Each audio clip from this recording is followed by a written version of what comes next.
पाकिस्तान एक बार फिर से पूरी दुनिया के सामने एक्सपोज हो गया है। जिस देश ने अपने ही इतिहास को मिटाकर कट्टरपंथ की नींव पर पहचान बनाने की कोशिश की, वही आज अपनी सांस्कृतिक विरासत को बचाने की हिम्मत तक नहीं जुटा पाया।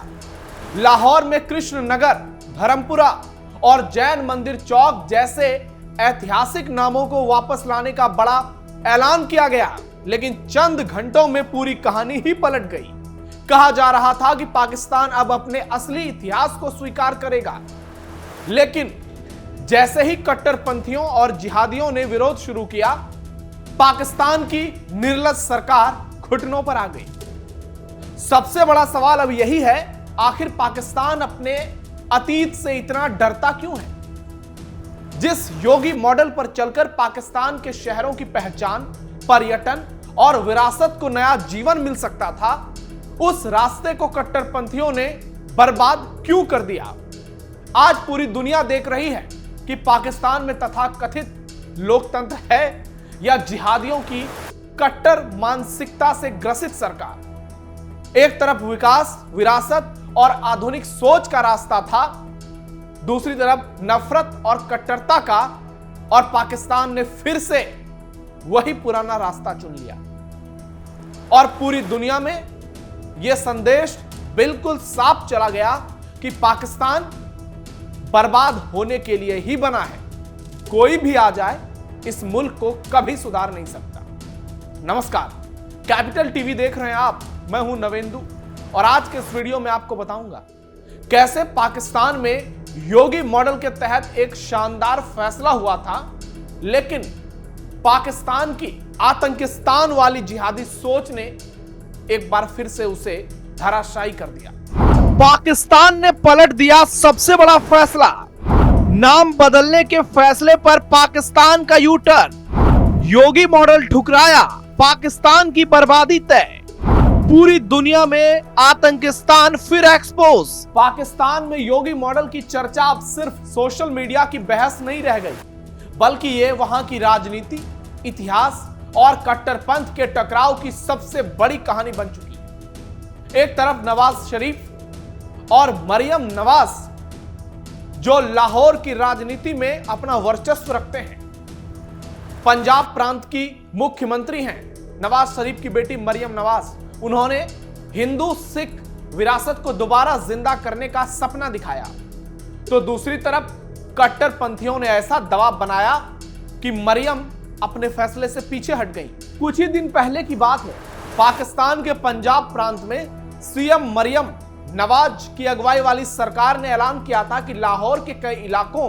और चौकों को फिर से उनके बंटवारे से पहले वाले नाम दिए जाएंगे, यानी असली विरासत, उनको असली पहचान दी जाएगी। इस्लामापुर फिर से कृष्णा नगर बनेगा, बाबरी मस्जिद चौक जैन मंदिर चौक बनेगा और मुस्तफाबाद का नाम धर्मपुरा होगा। यह सब सुनकर पूरी दुनिया में हड़कंप मच गया और लगा कि पाकिस्तान अपने इतिहास को स्वीकारने की हिम्मत जुटा रहा है।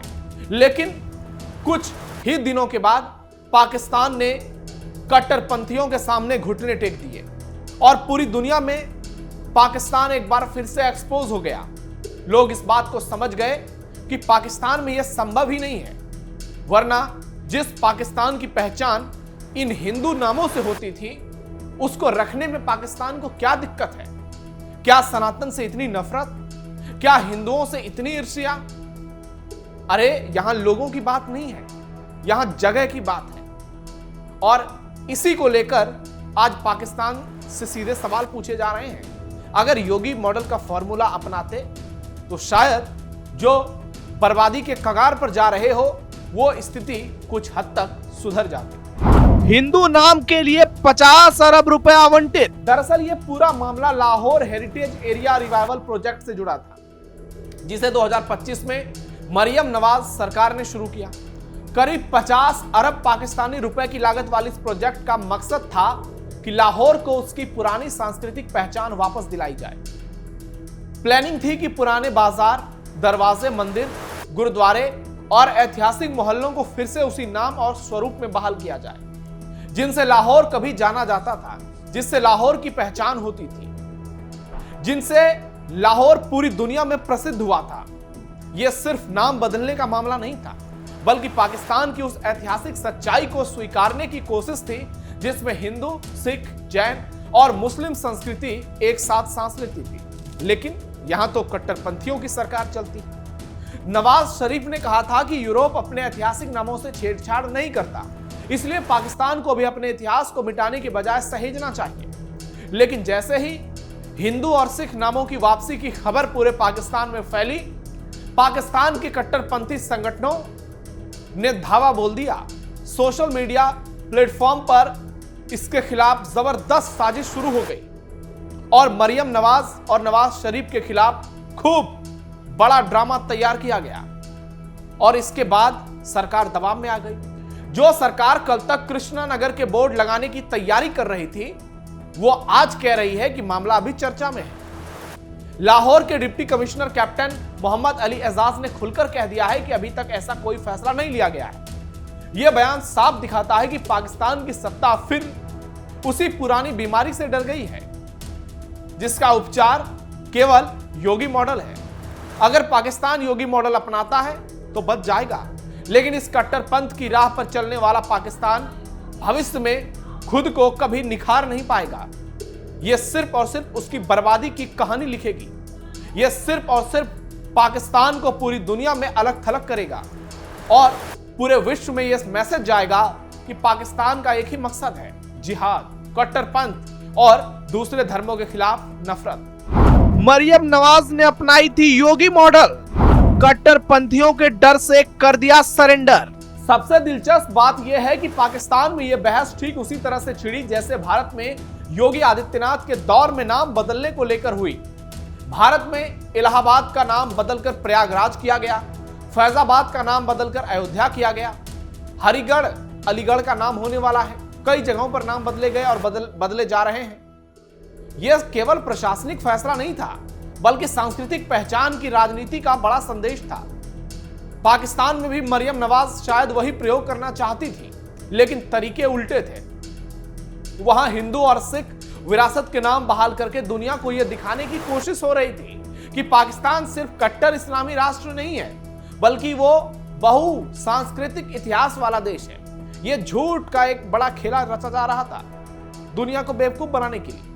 फर्क साफ है, भारत में सरकार ने विरोध के बावजूद अपने फैसले लागू किए, जबकि पाकिस्तान में सत्ता विरोधी की पहली आंधी ही काम गई। यही वजह है कि अब पाकिस्तान के भीतर भी लोग सवाल उठा रहे हैं, क्या वहां लोकतंत्र से ज्यादा ताकत कट्टरपंथियों के पास है? लेकिन सवाल उठाने वाले लोगों पर ही सवाल उठ रहे हैं, यह तो पूरी दुनिया को मालूम है। अब पाकिस्तान की पहचान कैसे कराई जाए? अगर जैन मंदिर चौक नाम रखने से इस्लाम खतरे में पड़ जाता है, तो फिर पाकिस्तान अपनी पहचान को लेकर कितना सुरक्षित है?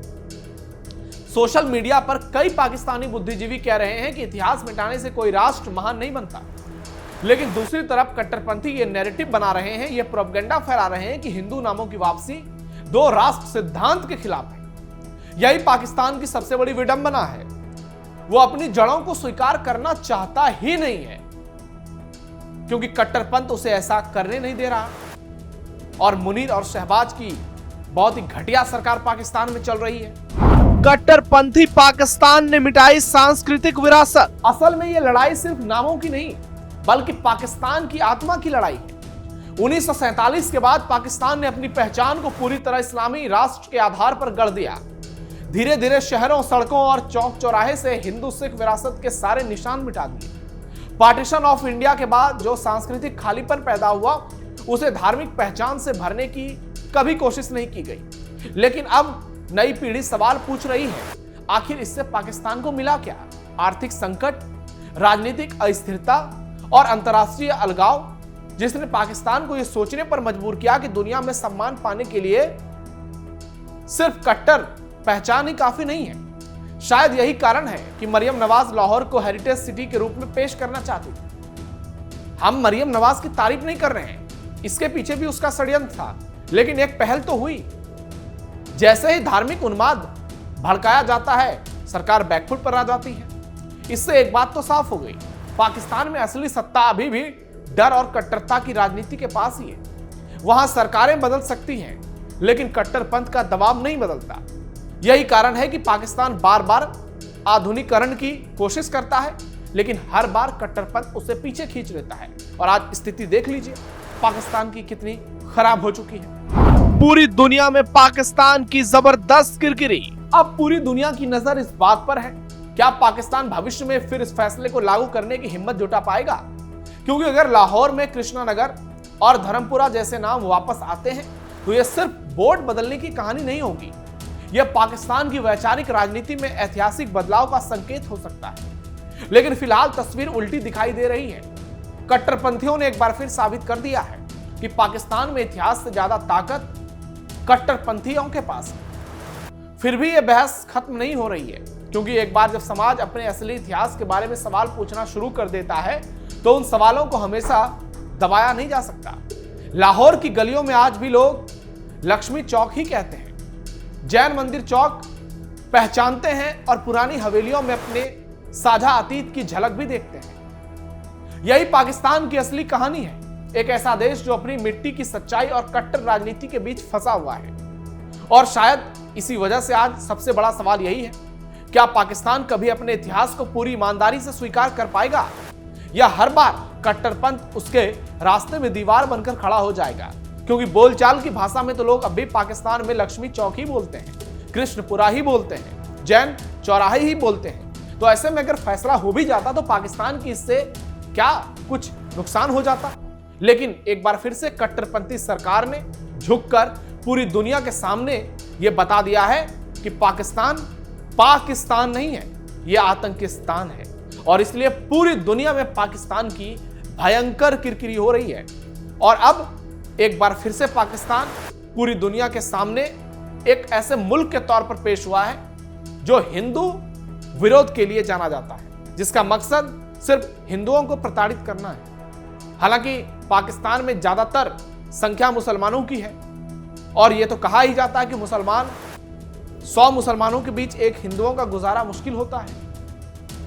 अब देखना यह होगा कि मरियम नवाज क्या आने वाले समय में इसे लेकर कुछ और रणनीति बनाती हैं, या फिर पाकिस्तान इन्हीं चीजों में उलझ कर रह जाएगा। अगर योगी मॉडल पाकिस्तान अपना ले तो पाकिस्तान का कायाकल्प हो जाएगा। लेकिन फिलहाल पाकिस्तान की तस्वीर बदलती हुई नजर नहीं आ रही है। आपकी राय क्या है कमेंट बॉक्स में जरूर बताइए। हमारे इस वीडियो को लाइक कीजिए, शेयर कीजिए। फिलहाल के लिए इतना ही, धन्यवाद।